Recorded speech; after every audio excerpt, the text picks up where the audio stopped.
Aaron Albers here. So I am going to give a little reaction video to Mr. Habitual line crosser analogy about the attacks in Yemen and all that. I kind of want to recap what he said. He basically gave the analogy of, like, on the Houthis and what's going on. He would play the Houthis. He would mess with a 12-year-old kid walking back and forth in front of his house every day until little kid's big brother comes out, say, hey, stop messing around with my little brother, or I'm going to have to do something. HLC continues to does it. Then the big brother gets fed up, gives him one last warning. The Houthis continue to ignore this warning. Again, in the video, HLC's the Houthis. And then Big Brother comes in, punches him in the mouth, and knocks him to the ground. And the reason he's doing that is because the kid has the right to walk back and forth to school every day in front of the HLC's house without being harassed. And he essentially said this is what the United States Navy does. And he's exactly right. He said, the United States Navy and other navies around the world protect global trade. The United States Navy in particular, since we're one of the largest navies in the world, essentially has this responsibility to protect global trade. And why? Because the global trade affects the global economy. He said this is the reason why we're not paying $7 a gallon for gas and not paying $500 more for an iPhone, and why groceries are cheaper, why merchandise is cheaper, and so forth. And he's exactly right. And a lot of people out there just don't understand this. I'll give a brief example. Before the world as we know it today, human population was essentially, most of the human population was centered around the Middle East and Mediterranean. Empires such as Greeks, Romans, formed these great empires. They established trade via overland and sea. They had to protect them, so they developed navies, protected their trading routes from, other nations or rogue groups. And as history went on, you got to be, you got to go on to the Ottomans, then the Spanish, the Chinese out west in China. Then you had Spanish, the French. Then for centuries, it was the British Royal Navy. Then after the Civil War and the Spanish-American War, World War I, World War II, it became the United States Navy. And the United States, as the sole superpower, according to us and many others, has this responsibility. Hey, you guys got the most technology, the biggest, best military on the planet.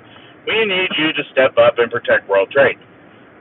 And so we blindly accepted this role. We get help from other nations like Britain in the attack on the Houthis. And people, you need to understand this. If we allow the Houthis to continue attacking shipping in the Red Sea, which, for a lot of people, that is a major critical trade route.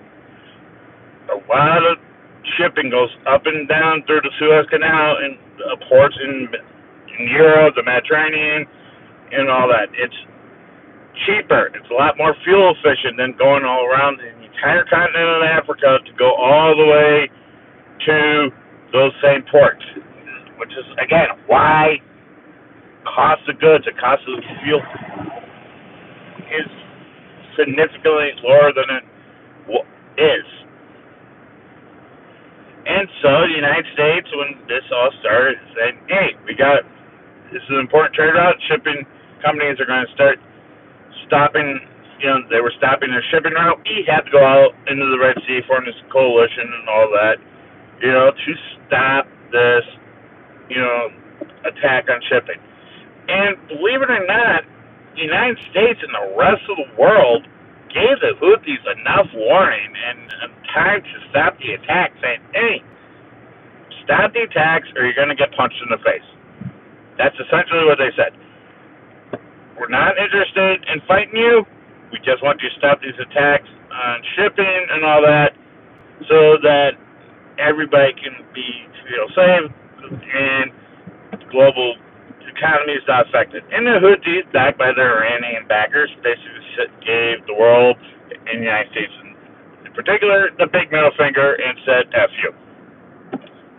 Which is why you saw what happened earlier this week with the attacks in Yemen against the Houthi facilities. And folks, that wasn't even a quarter. That wasn't even a quarter what the United States military is capable of. That was just a show of force, and that was from one carrier battle group and 15 aircraft and 3 destroyers and submarines. Let me break it down Barney style for you folks. United States carrier battle group is the biggest and baddest strike group on the planet. Even the Chinese are trying to copy us. Why? Because carriers carry a lot of ordnance. In some cases, more ordnance than what was dropped in World War II. A carrier strike group can double that. And a carrier strike group is often made up of, obviously, you got the aircraft carrier, which could carry 65 to 80 aircraft. Sometimes they could be surged to 90, depending on the mission. 4 squadrons of those aircraft are multi-role attack fighters, either the F-18s, 4 squadrons of F-18s, or they could be 2 squadrons of F-18s, 2 squadrons of F-35s, or vice versa. Then you got the carrier escorts, which are 3 Arleigh Burke-class destroyers, vertical launch systems that defend the carrier from surface, subsurface, and air attacks with either Tomahawk cruise missiles, Harpoon missiles, torpedoes, or surface air missiles to take out air threats. You got a Ticonderoga-class cruiser. Those are being phased out. I don't know when they're going to get rid of them on the carrier battle group altogether, probably when the new frigates come online. That cruiser has the same capabilities as the destroyer for surface, subsurface, and air attack. Both the cruisers and destroyers have the Aegis-class system, which can data link to the carrier. The carrier's got an airborne early warning aircraft, which can data link to the entire battle group.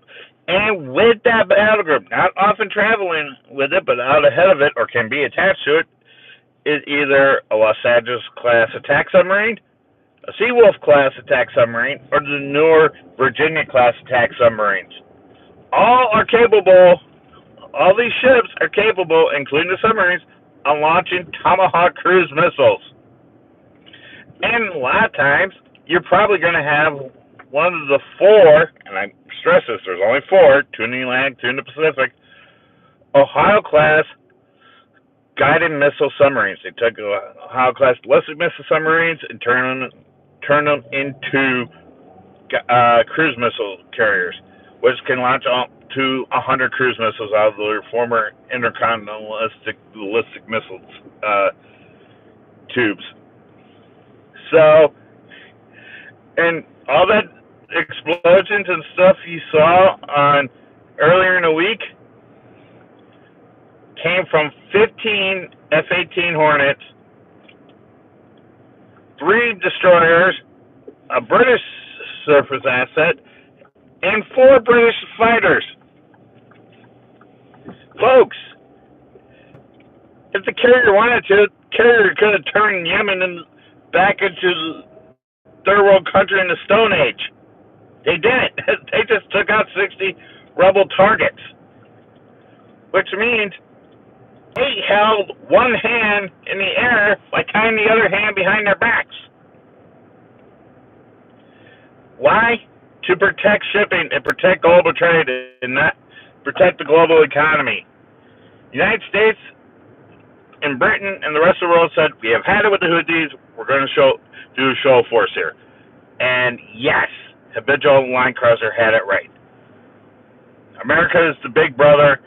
We stepped in and basically said, stop messing with the little brother, which is international trade, and punch the Houthis right in the mouth.